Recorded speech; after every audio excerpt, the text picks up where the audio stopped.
মোতাবেক আমাদের মুফতি নুরুল ইসলাম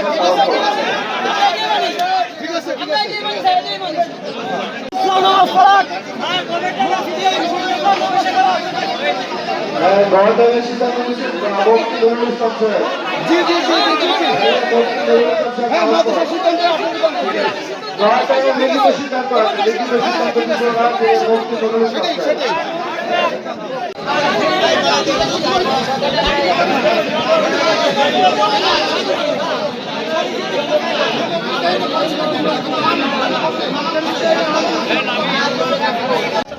উনি প্রস্তুত যে আল্লাহর আদেশ মানতে হলে আমার ছেলেকে যদি কোরবানি দিতে হয় তাহলেও আমি রাজি।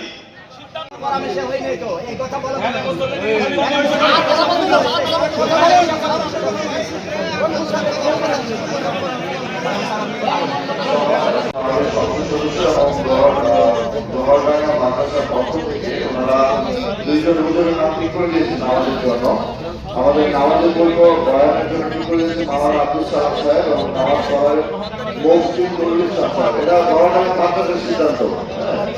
এখন আমি যে জায়গায় মসজিদে নামাজ পড়বে আপনাদের কাছ থেকে শুনি, আপনারা তাকে নামাজ পড়তে